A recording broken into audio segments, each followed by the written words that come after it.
Okay, so we're live. Good afternoon, everybody. We're here with the Honoring Her Spark podcast through Aboriginal Friendship Centers of Saskatchewan. I am your co-host, Jordan Burnoff, and welcoming you to our discussion today. And I'm going to hand it off to the lovely host, Alicia Buckley. Thanks, Jordan. I'm Alicia Buckley. I'm a program director with the Aboriginal Friendship Centers of Saskatchewan. Honoring Her Spark is an initiative that we have that really looks to empower Indigenous women and 2S LGBTQ+. We've got this project that's been started in 2018 that now we're really in the implementation. So it's really great that we can have our podcast running to really address some issues that Indigenous women and 2S LGBTQ+ face, and how do we create resources for our sacred people. I'm gonna introduce or let Linda introduce herself, because we've got another co-host, three of us, that we're really excited to share. Thanks, Alicia. Hey everyone, my name is Linda Johnson and I'm a program manager here at AFCS. So Honoring Her Spark is one of the initiatives that I get to work with, and I'm so honored. So yeah, working with Indigenous women, youth, 2S LGBTQ+, and bringing those programs and initiatives to the friendship centers in all of Saskatchewan. So, hey. Just before I kind of share a little bit about Honoring Her Spark and introduce our guest today, I want to do a land acknowledgement, and obviously we welcome you from wherever you are in Turtle Island. I'm coming to you in Saskatoon, which is Treaty 6 on the homeland of the Métis.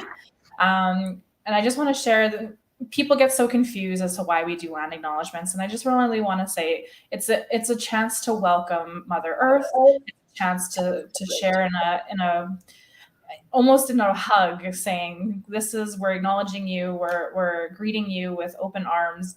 And how do we do that? Really simply by just acknowledging Mother Earth, where we're coming to you, and the people that have come before us and the people that will come after us. Sharing a little bit about Honoring Her Spark. So we've created the first Indigenous women's economic framework, realizing that economics is just a small little piece of the puzzle. How do we really broaden what we see as barriers and needs, and ensure that issues that we face every day as Indigenous women are addressed? So that's kind of why we're at this topic today of empowered women giving back, because we really want to showcase one of our new partners, Crystal's Gift, that have done a lot of work in this area of being empowered and being able to provide that empowerment back. It's really great that we have three individuals that are collectively making a huge change in the world, and we're so happy to get to know you and maybe share a little bit about Crystal's Gift. So the reason, I guess, too, is why we wanted to showcase Crystal's Gift is in regards to some of the issues that we've seen, maybe around Claire's Law, maybe around domestic violence and interpersonal violence. We really saw that as a barrier.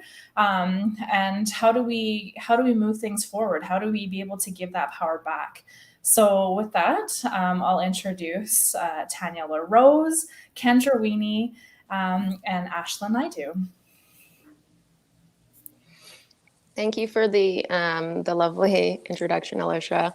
And I just want to say thank you to all of the ladies on the panel joining us, wonderfully accomplished ladies.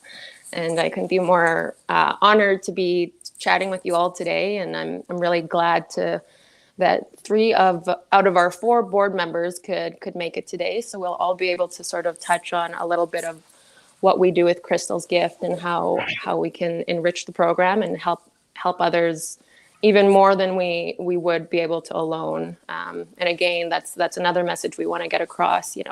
Us as women, we're always stronger together. So that camaraderie is just so very important. So let me just dive into Crystal's Gift then. So a little bit about Crystal's Gift and its origin. It was created in 2016. And how I sort of conceptualized it was I had been selling real estate for quite some time at that point, and I kept having clients come to me and say, you know, I would sell their house and they would be, oh, this is great, thank you, Tanya. You know what? We have some leftover furniture. Do you know what we could do with it? And I kept getting asked that question. So I sort of just marinated on it. And I honestly did have a light bulb moment where I connected the need with the passing of my sister in 2000. So in 2000, her name was Crystal Passman. She was murdered on the outskirts of Saskatoon. And during her lifetime, she was this really incredible woman who always wanted to help other women, you know, especially women struggling. She had a lot of female friends who were single mothers, and she would always go out of her way to, you know, help them in whatever way they needed. And her life was cut short. She was murdered, and I always say, if you have a strong stomach, feel free to Google it. I mean, there's more information of what happened to her online. I don't like to get into it, but yeah, I also like to say that there's a silver lining, and after 21 years of healing, I can say we are one of the fortunate ones, because we found her killer, we found her body, and he was given life in prison. So that's something that so many families have never experienced, and I can't imagine what it would be like had we not had those events transpire after her passing. So that's a bit about Crystal and her story. She is a real person, and she had a real heart, a great big heart. And Crystal's gift is to keep her legacy alive, to honor her and everything that she wanted to do and would have done if she wasn't taken. And yeah, so once I married those two ideas with the need that I was facing again and again in my real estate corporation, and then, you know, this need that I had internally for a long time, basically, you know, a large portion of my youth and then into my adulthood of wanting to honor my big sister, married the idea. And that's when Crystal's gift was conceptualized. And my cousin and good friend Kendra Waney, we had been in touch during that time. And I initially, I didn't have the vision to make it into a nonprofit and really get the wheels turning. And Kendra was the one who sort of said, yeah, let's do this, and let's do this right. Let's do this big. We can really help a lot of people.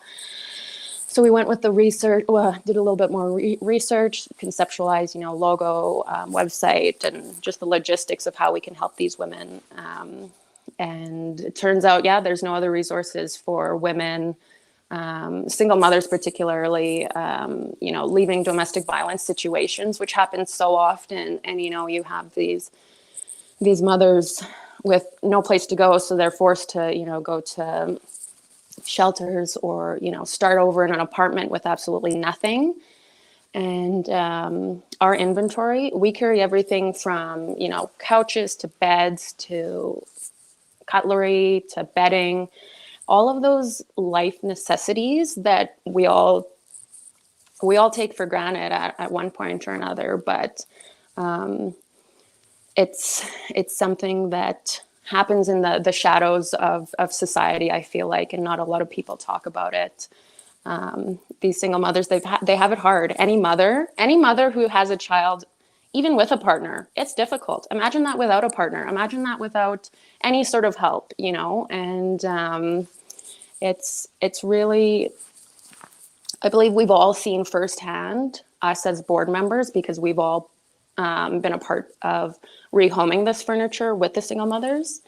And we've all seen firsthand the difference that it makes. So we want to continue to do the work. And having said that, actually, we are a 100% volunteer board, and as much as we try, we don't have all of the resources that we would like to, you know, really do Crystal's gift justice in terms of, you know, being that we're all a female board, we have a difficult time with, you know, lifting great big furniture, you know. So if anybody's out there listening and they'd like to donate their time or resources to movers or myself, that would be very helpful.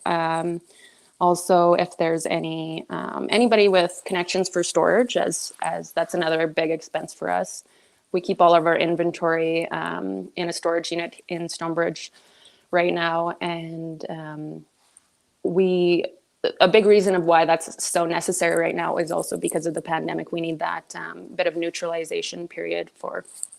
Obviously, we don't want to, because these are donations. These are quite often secondhand, but they're still in good condition, which is a prerequisite with any sort of donations we take. But yeah, we definitely are looking for storage as well, if anybody has a line on that. And then, of course, we're always looking for additional community partnerships, maybe furniture stores, if there are anybody, that have connections there, because we would like to reach heights where we're able to help mothers, further than just Saskatoon, because that's where we're all based out of. And I believe this wonderful partnership with the Friendship Center will allow us to do that across Saskatchewan. So we're really hoping to have some excellent growth and whatnot in that regard. And then again, if anybody else is watching and wants to sort of help out in any way they can, we also accept e-transfer donations because we have an annual event, and it's a single mothers empowerment. So that's once a year so far. We're hoping at one point maybe to add a few more dates, but it's a full day of empowerment. We bring in a bunch of mothers and whoever wants to participate. We offer facilitators for empowerment, resources. I know our board member Ashla has provided her legal expertise there, and we also have a fourth board member, Beverly LePage, and she's our community liaison. And she has done some wonderful work. Unfortunately, she wasn't able to be with us today. And then one more thing, oftentimes we get asked if we accept clothing. And unfortunately, we don't, just for the fact that there's already a lot of resources out there for, clothing depots, wonderful, wonderful programs. And we're just really focused on household items because that's a bit of a gap that we're desperately trying to fill with, given our availability and whatnot.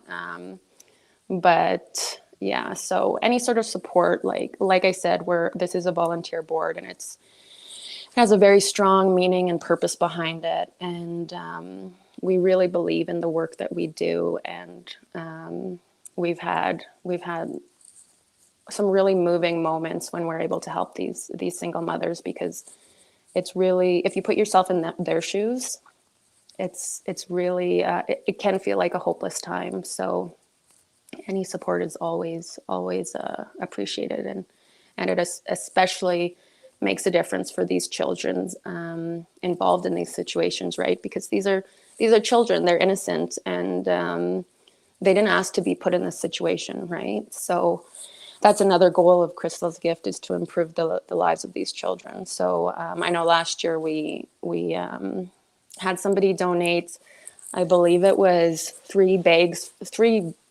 large bags, like large garbage bags of brand new Christmas toys. And we facilitated rehoming that with single mothers who obviously, Christmas is such a difficult time as well if you're going through these things. So yeah, that's a little bit about, the inception of Crystal's Gift. And any questions, comments? I was just going to say, what a wonderful way to honor Can I just ask a quick question? Sure. Sorry, Charlie. Sorry, I'm lagging. Go ahead, Alicia. No, I was just going to say, what a wonderful way to honor your sister, really honor Indigenous women and single mothers, to find great ways to do this. And I know that's one thing we heard over and over in our community engagement with Indigenous women is furniture. The need for furniture is so high. And then being able to supplement that with your annual empowerment workshop. Like we've heard so many great things. We've had women go from our friendship centers that we've sponsored, and it's an amazing time. Like you said, we're stronger together, and it's just a great opportunity to come together, learn a little bit, share some meals and some laughs, and be in a safe space for once. I just want to pose the question to Kendra and Ashala. How did you two get involved? Like, where you both have very different skill sets, but again, you're both very much involved, and it's a great kind of opportunity to share that. Yep, sure. I'll go first. So Tanya and I are cousins. We both grew up on Sweetgrass First Nation, so we've known each other all our lives. But we kind of drifted apart for a while because, different professions and whatnot. And it wasn't until after I started healing and I started opening up about my past experiences with domestic violence that I was able to eventually reconnect with Tanya. And I heard about what she was doing. Just through social media, I would look at, her posts and whatnot. And I reached out to her and I offered to help. I just offered, to help in any way that she needed, whether it was like delivering furniture, picking up furniture. And then, what always happens is I tend to try to, think bigger, think outside the box. And I thought, well, there's nothing else like this. Like, I've never heard of anything like this being offered to single moms. Like, I'm a single mom myself, so, and I haven't heard of anything in the city or in the country even. So I was very interested, after, and really impressed at, the fact that Tanya is wanting to honor her sister and give back to single moms because that's what her late sister was passionate about. And yeah, so that's kind of how I jumped on board.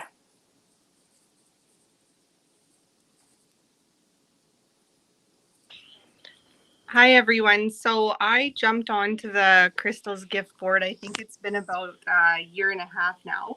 So Tanya and I know each other professionally just through our respective jobs. I had noticed that she had founded an organization called Crystal's Gift, and I started to follow the organization on Facebook and noticed that they were doing really good work in the community. And like Kendra said as well, I don't think that there is a similar group in Saskatoon who offers these types of services. And I really wanted to be involved. So I reached out to her and she happily welcomed me onto the board, and the rest is history.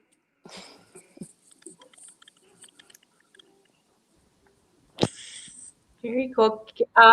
So to my question, and maybe any one of you three can answer, how does one donate? Where can people go? And I'll just put that up in the comments. So if people are watching, they can go check out the website maybe, or links to Facebook or whatever that looks like, or maybe it's directly contacting one of you.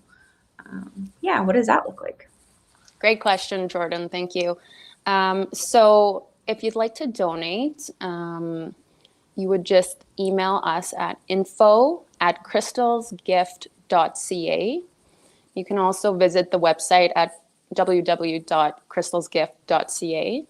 And we also, we monitor our Facebook. That's really our only social media presence is Facebook. And it's just right in the Facebook search engine, put Crystal's Gift and we'll pop right up. A lot of our immediate communications and needs are filtered through Facebook, but the staple information and contact information is all on the website. Perfect. And my spelling's correct? Correct. Yep, that's it. Awesome. Thank you.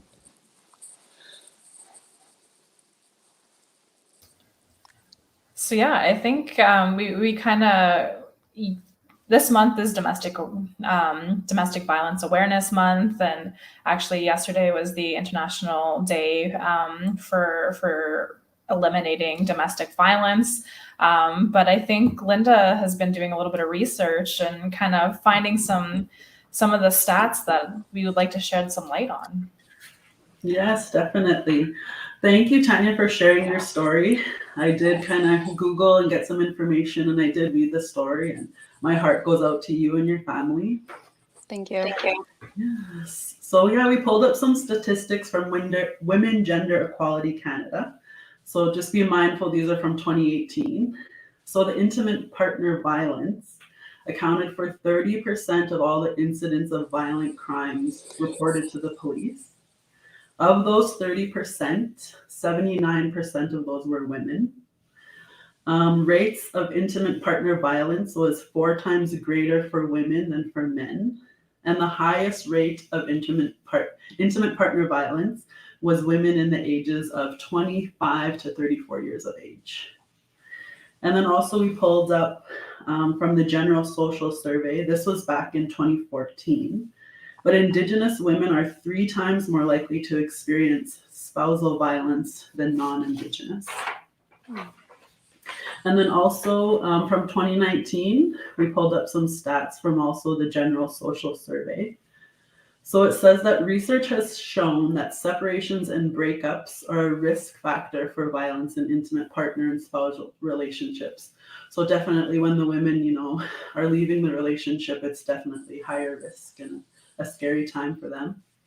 And it actually said that spousal violence for Indigenous women declined 15% from 2009 to 7.5% in 2019. It's interesting because I'd like to see, what was unreported. And definitely during the pandemic, we definitely know there was a rise in domestic violence. So yeah, what do you ladies think of those? And how does Crystal's gift, play a factor into helping those ladies with coming out of domestic relationships, violent ones? Well, I can start by saying I think those stats are just completely heartbreaking. I personally, I've seen domestic violence firsthand with my close friends and my some family members, and it really is heartbreaking. And one of the most unfortunate things that I would just like to point out is that oftentimes, there's so many forms of domestic violence, right? There's financial abuse, there's physical abuse, emotional, mental, all of that. But the thing that disappoints me is that it's really only seems to be impactful or validated by the general public when it is physical. And when you can see the woman's face, battered and bruised and bloody. I mean, we all saw it, when Kendra had to go through it. I remember it clear as day, and I remember watching and being so mortified. And her story went viral because it was so impactful. She was brave enough to put up a picture of herself with her face completely swollen. She was almost unrecognizable. So that's one of the things that, frustrates me. And I think exactly what we're all doing and what we're all talking about today is raising awareness, and really bringing that validation, bringing that unification to the forefront, because it happens to everybody. And you never know who's just staying silent about it, And as for Crystal's gift, that's really where we're trying to sort of slide in and offer our support in that very crucial time. I would say maybe 90% of the women we help are in that moment when they're starting over. We do have a few that are just struggling, they've been on their own for a while and they need a little bit of help. And of course we step in, but the vast majority of the women who reach out to us are in a very scary place. And we all, us as a board, we take steps to treat it as much.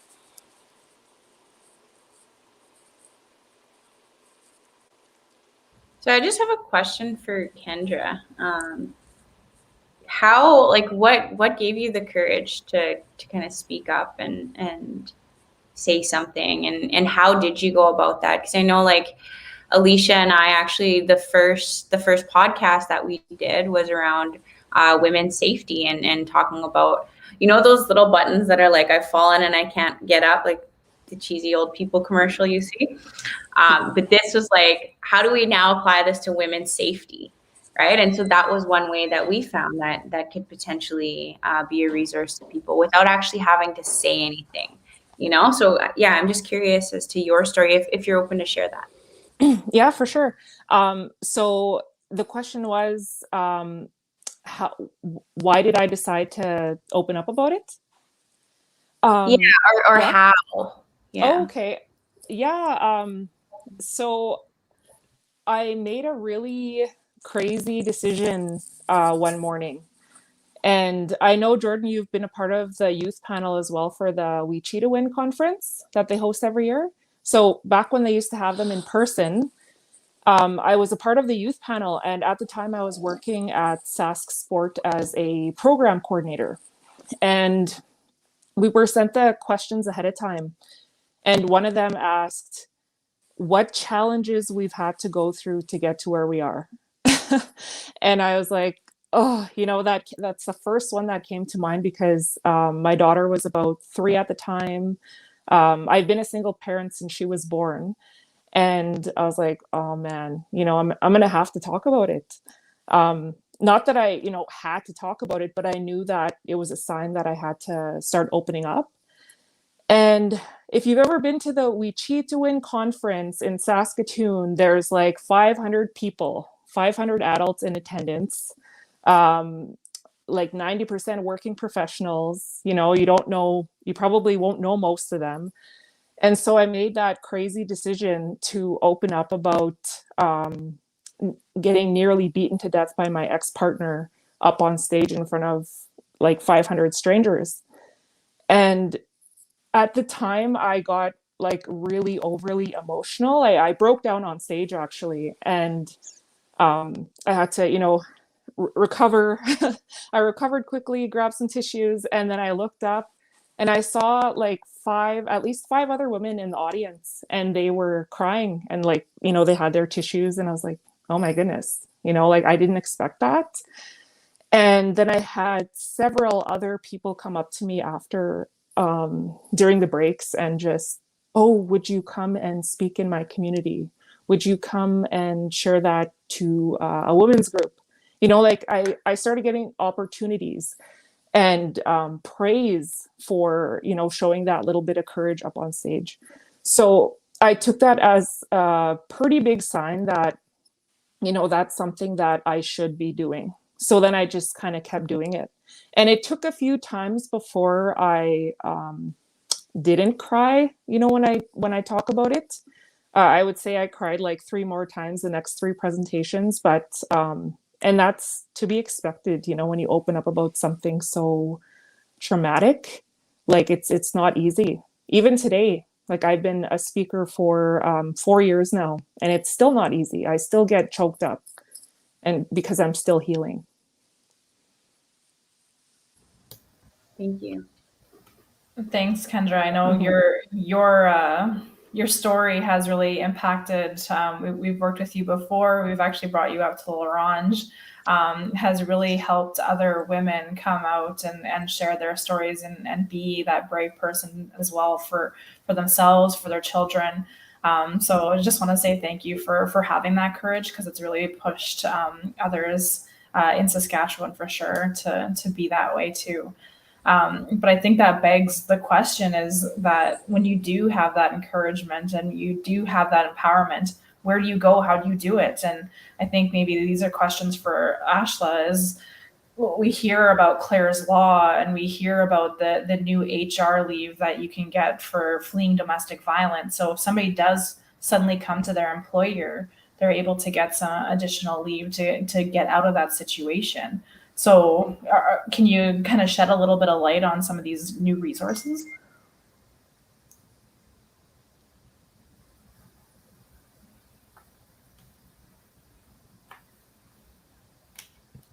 I think that question might have been directed at me, but I kind of cut out on my end a little bit. Oh, no. Yeah, sorry. Yes, it was kind of shining a little bit more light on the resources that are out there in terms of kind of legalities.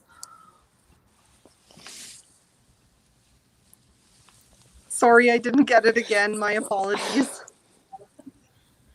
So just the new HR process for women coming forward with domestic violence. The HR process. I can't really speak to the HR process because I'm not aware of HR processes that are in place. I mean, I can advise that in my capacity as a family law lawyer, most of the work that I do is in relation to family law. There's been fairly substantial changes both to the Divorce Act as well as the Children's Law Act, recognizing all different sorts of domestic violence as family violence. So, you know, essentially what the legislation has done, and it's fairly new legislation, which is quite shocking for most to know, because this only has come into effect in 2021. But essentially, you know, the court recognizes and the legislation recognizes 4 different types of domestic violence, which includes coercive and controlling violence, which is a pattern of emotional abuse, violent resistance, situational or couples violence, which is essentially an inability to manage conflict or anger, and separation instigated violence. So that type of violence that's the most severe, that occurs right after parties separate. Just to speak to the statistics of that a little bit, in Saskatchewan, we actually have the highest rate of domestic violence in all of Canada. And our rate of domestic violence is actually twice the national average.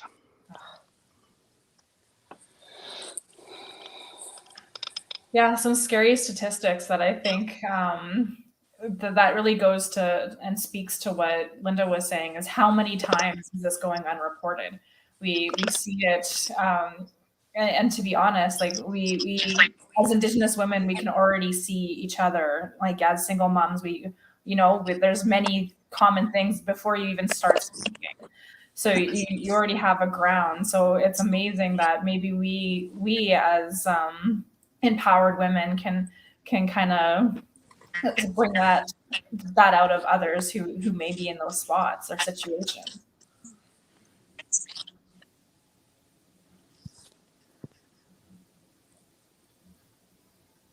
Yeah, and I just want to open it up to the audience as well, just to let people know that are watching. If you do have questions, like put your questions in the comment section, and like while we have this amazing panel of women here, you can pose those questions to them.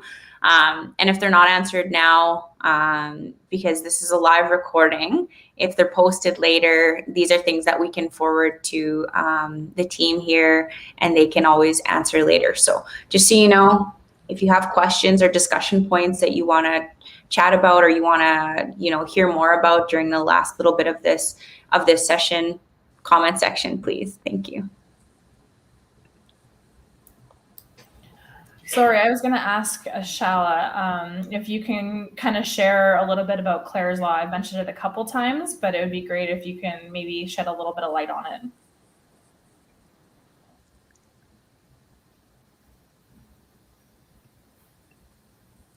Oh, you're on mute. Oh, you're on mute. Of course, okay, I there. am. Sorry, Lee. So Clare's Law is an interpersonal violence disclosure protocol act. So it's a form of legislation that hopes to proactively prevent domestic violence by alerting potential individuals about the possibility of abuse before the abuse occurs. So just to give a little bit of background about the act was named after a young woman named Claire Wood. She was 36 years old when she was brutally murdered by an intimate former partner in February of 2009. A few months, it was about 3 to 4 months prior to her murder, she had terminated her relationship with her ex, and following the breakup, he essentially started to harass and stalk her. He was threatening her, damaging her property, and he even actually attempted to sexually assault her. She repeatedly contacted the police regarding her ex's behavior, but no significant steps were taken to deal with her ex, and it wasn't entirely taken seriously. It should be noted that at the time that she was reporting these offenses against her, the police were well aware that her ex had an extensive record of violence against other women, but they never disclosed this information to Claire or her family.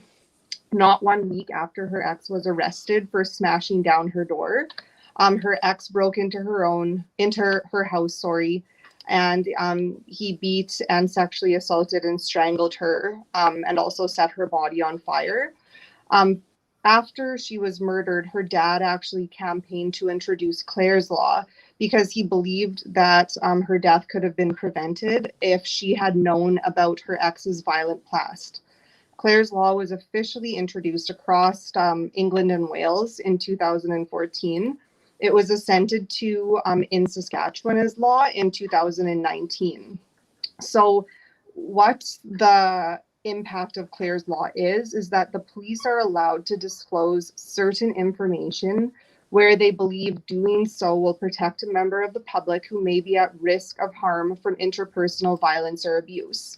So obviously, in order to have that type of information, it would require her former intimate partners to lodge a complaint.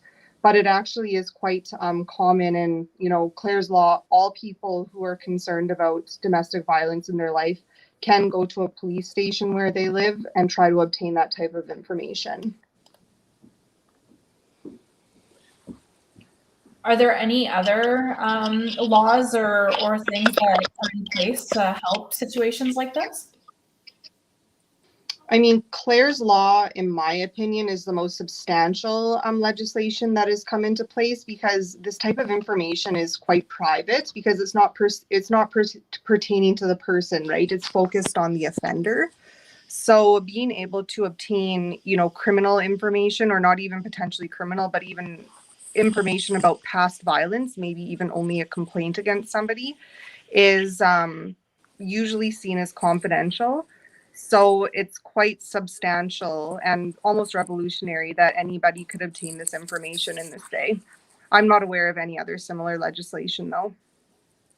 Ashla, I have a question. Sure.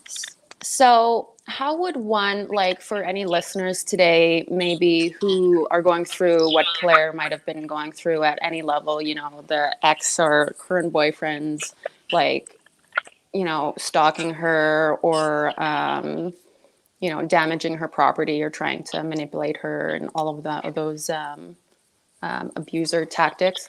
So say she's experiencing this for months, weeks, days. How should she utilize Clare's Law? And does she have to wait months of accumulating all of these repeated harassments, or can she go in and make a complaint after a few days? And then where does she go? Does she go to a lawyer? Does she go to the police? So that's a really good question. I mean, sometimes one of the main barriers of women reaching out for help or even wanting to invoke Clare's Law is a lot of women are, single mothers. They might have young children in the home. A really common question that I get asked is that, an intimate partner violence, it's often only directed towards the women and not towards the children. So this is a really scary situation for a woman to be in, especially a parent who is not working or maybe working part-time on a maternity leave, because the prospect of, leaving without their children is impossible to fathom. But if women do leave with children, where are they going to go? So there are resources in the community for victims of domestic violence. If you go to a police station and report a crime against you, even if it's nonviolent crime, so if it's more in the emotional or financial abuse categories, the police will often put you in touch with victim services and put you in touch with, an agency in Saskatoon, such as the YWCA or a crisis team, who could help get you set up in temporary housing. One such housing in Saskatoon that I know about is Adele's House. But, access to those types of resources doesn't necessarily mean that you have to make a complaint with the police first. Those types of resources are available to anybody who's wanting to flee a violent situation. Another question I would like to ask Ashla is that you signed the lease with the guy, or you were in a situation where you bought a house. How do women get out of these situations? It's, you know, the complexities when it comes to leases as well as home ownership are different. I know that the Residential Tenancies Act in Saskatchewan has recently changed, and you know, there's some complexity to getting out of a lease still that you may want to discuss with a lawyer. But generally, the rentalsman is very sympathetic to those types of situations and is willing to work with families in order to relieve them of their obligations under the lease. When it comes to home ownership and family ownership, when it's a situation of domestic violence, it's not uncommon for police to become involved and remove a parent from the home. But sometimes people will have to reach out to a lawyer in fairly short order if they need to have a partner removed non-police wise from the family home.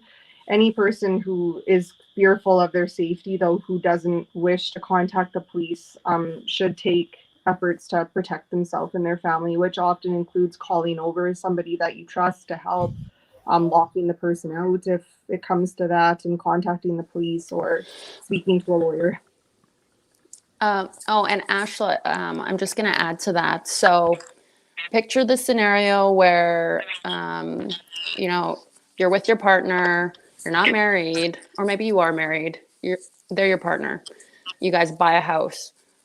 You're not on title. You weren't a part of any of the paperwork. It's all him. So if he's telling you that, oh, if you leave me, you're going to be penniless and homeless, again, speaking to financial abuse. Ashley, can you speak a little bit on the Homestead Act? Yeah, so the Homestead Act, that's a really good question. So even people who are unmarried, you develop rights and property in Saskatchewan and home ownership once you've resided together for a period of 2 years. So people who are in, you know, sometimes that could be a little bit murky though, because lots of people are in a long-term common law relationship, especially younger people, right? But they never officially live together. But kind of the rule around that is that, you know, relationships of long commitment, that, you know, maybe there's even been an on and off period of cohabitation in there, that would qualify as common law. And you have the exact same rights and property as you would if both of you were actually registered on a title of a property that you own. Awesome. Thank you. Just a wealth of information, legal information with Ashla. I'm going to pull up a few comments from the audience. So Morgan says, I just want to say thank you for your valued and important work. It's heartening to know strong women like all of you are committed to supporting women and children through these unfathomable circumstances. I will be making a donation after today's discussion. Keep up the amazing work. So kudos Thanks, to everybody. Morgan. Thank you.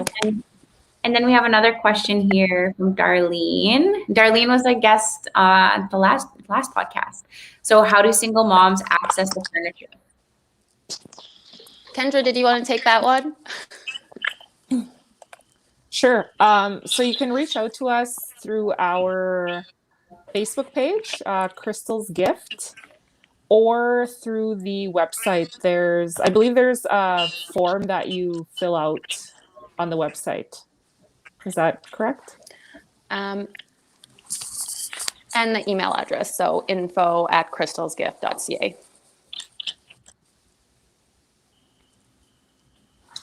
And all of those are in the comment section. So if people just want to go in there and copy and paste, they can find the website and the email. Thank you.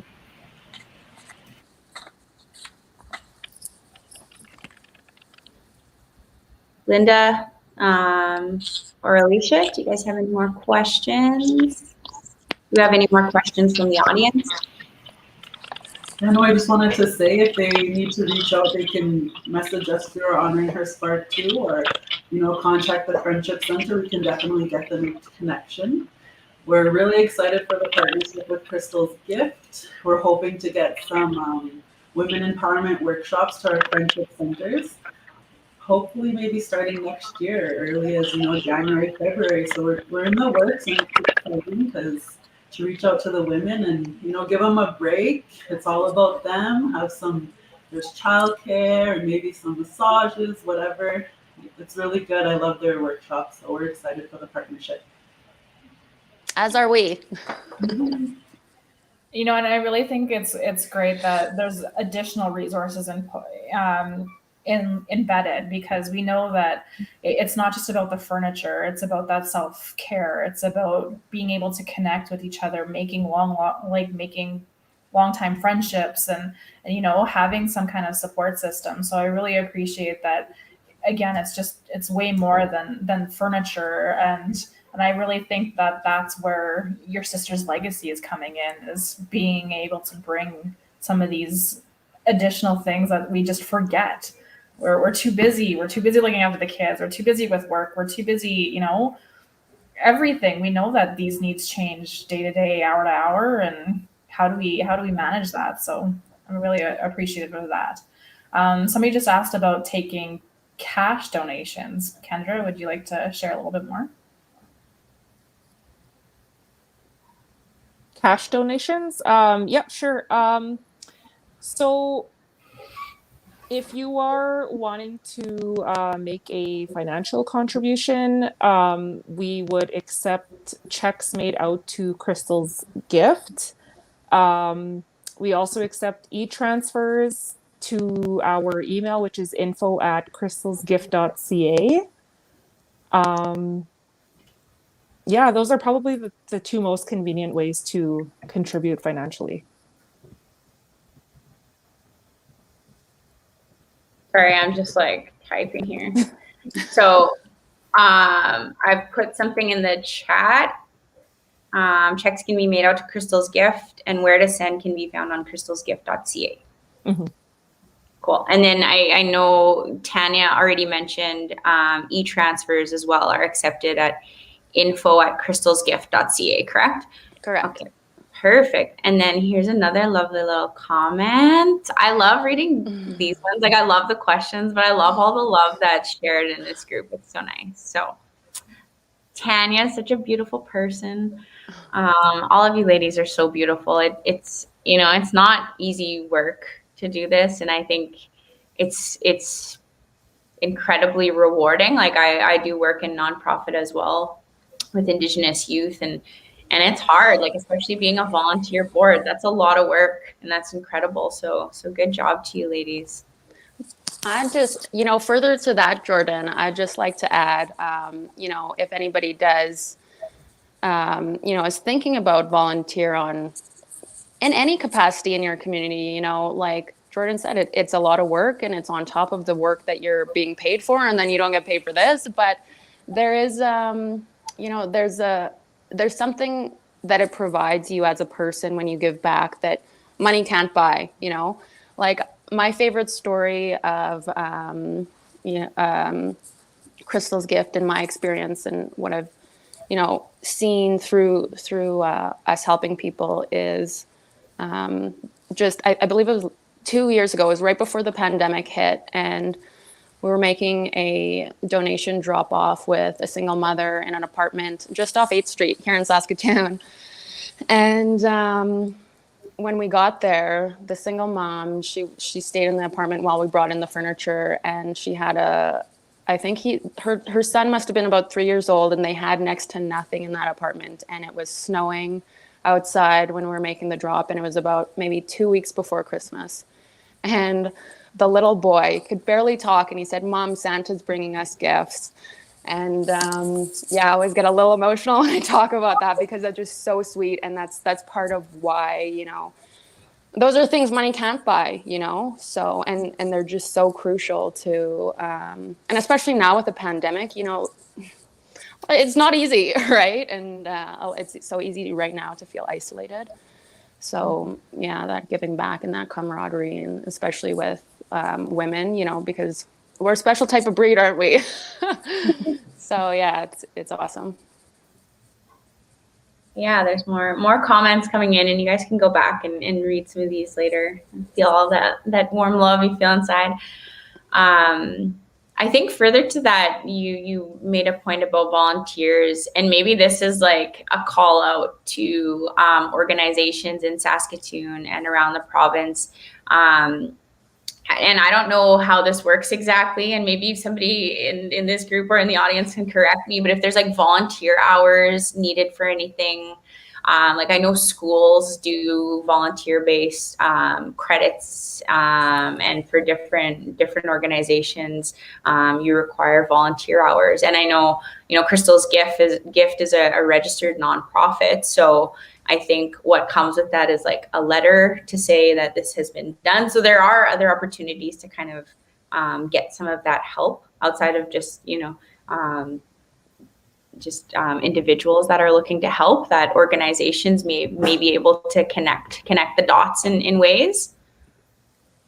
Yeah, our friendship centers have that too. So if you ever want to register as a volunteer at every friendship center, Crystal's Gift is a great way. But that's the whole point of honoring her spark, and even this podcast is we're empowered ourselves. So how do we give back to others that may not have those same opportunities? I just want to highlight like some of the amazing women around this call. Tanya LaRose is the first Indigenous woman realtor. She's made a huge platform, and it's just she's a wealth of knowledge and a great person. Ashla leads, I think it was a team of 13, all women in her law firm. What a great opportunity to shed light on a very male-dominated world. And Kendra, like you're an entrepreneur, being able to beat all the odds and kind of showcase things that you've learned through your speaking, and even maybe this is an opportunity to kind of share a little bit about your book that you've got out and other things that you do. Yeah, thanks, Alicia. I would have forgot about that had you not mentioned it. Yeah, so in 2019, I wrote and self-published a memoir called Surviving Domestic Violence. So here is a copy. And it was, again, like it really added a lot of value to the work that I'm doing. It was awesome for my healing journey. And it's available at McNally Robinson in Saskatoon or on Amazon. Or if you'd like a personalized signed copy, you can reach out to me. My social media is Kendra Weenie Speaking and Workshops, or you can go on my website, www.kendraweenie.com. And basically, I share, some childhood experiences. I don't remember a whole lot from my childhood, but a lot of what I went through as a child contributed to the events that happened as a teenager, as a young adult, and eventually, getting into that abusive relationship. And then by the last chapter, it's more so self-help focused, I would say. I talk a lot about specific strategies, specific self-care strategies that women or men can do to help themselves if they find themselves, wanting to start their own healing journeys. So I am very proud of this book. I put a lot of my heart into my writing, and so a lot of my presentations now are based around the content I share in my book. Yeah, I just wanted to mention, Kendra, I was speaking to a lady at Quappel Valley Friendship Center, and I mentioned your name, and she said, "Oh, yes, I read Kendra's book. I bought 10 and I had to give it to all my friends." So yeah, you're definitely making waves, and good job. Awesome, thanks. Wow. Okay, I think we're wrapping up to our last 5 minutes. So if anybody from the audience has questions, like now is the time to have them answered live here. But again, like I said, if you leave your questions in the chat, we'll always send them off to our lovely ladies from Crystal's Gift. So maybe we can just go around and do some like, what are your last words of advice or encouragement, or maybe a story you want to share? I can start just because I want to tip off to Kendra and her book.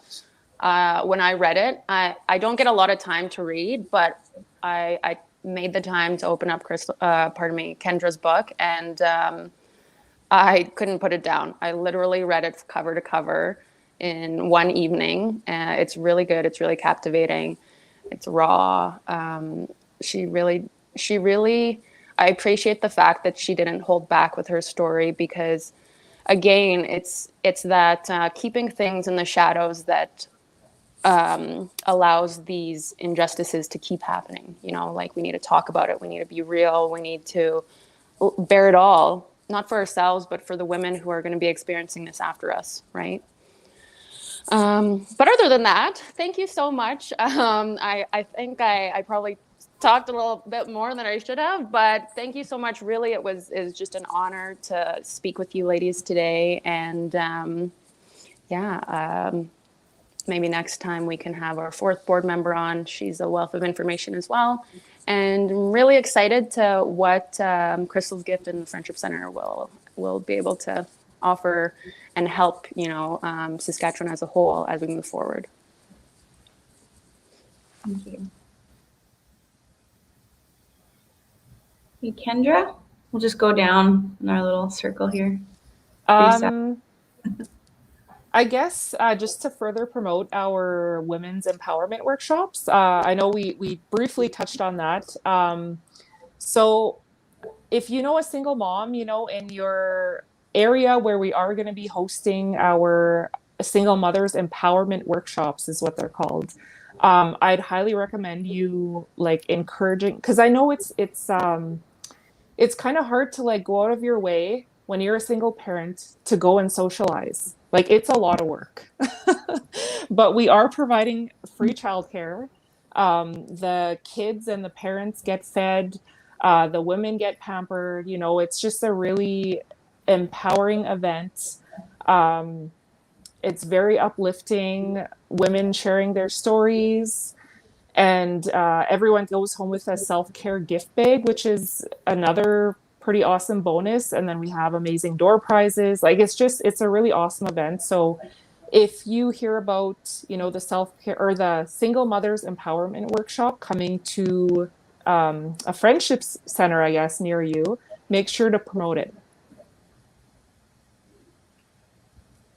Awesome. Thank you. Mm-hmm.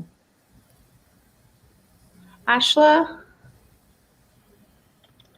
Yes, just, we work with a wonderful board with Crystal's Gift. It's a really wonderful opportunity to work with you ladies and to have been asked to be a part of the podcast today. Just if anybody, knows of any agencies that are making donations, or if anybody needs donations at this time, we're going into the Christmas season. It's a really busy time of year. There's lots of families in need. So I think that this is, the perfect time to reach out and just say, think of this wonderful organization as you go into the holidays. And if you need anything or have an eye on something and need help, you can always reach out to our organization too. We're pretty quick with our Facebook page, as well as organized with being able to get back to people really quickly. Awesome. Thank you. Alicia and Linda? I just want to say thank you to Crystal's Gift and you three wonderful ladies, and of course my two co-hosts. We're really excited that this was kind of we were planned for 6 podcasts. We did 6 podcasts. We really started with women's safety, and now we're talking about another piece of that safety. And I think there's just so many opportunities that we can do, and share the awareness, share how we can be stronger together. So I just, thank you for sharing your stories, and we're so happy to learn about a partnership and figure out how we can move together forward. Yes, definitely. I just want to reach out to, any women who are watching the show, and you may be going through, domestic violence or anything, reach out to your family, reach out to your friends. It's great to have that support circle of women, family that can, help you. Domestic violence does not discriminate.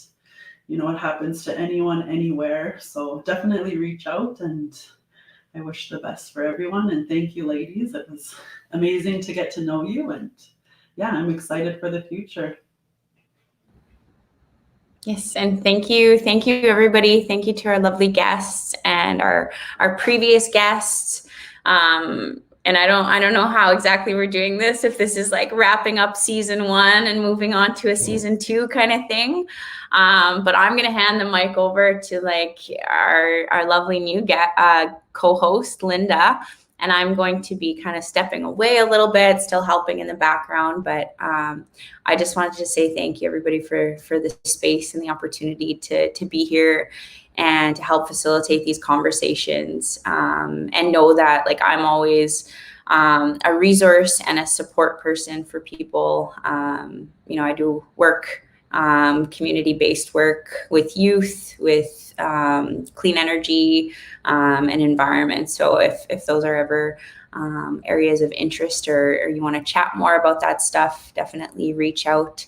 But I'm leaving, this space in the capable and amazing hands of Alicia and Linda. And yeah, so thank you guys, Tanya, Kendra, Asha, you guys are amazing. Thank you so much for the discussion today and to our audience for the questions. All the best, Thanks, Jordan. you. Bye-bye. Thanks, everyone. Have a great day.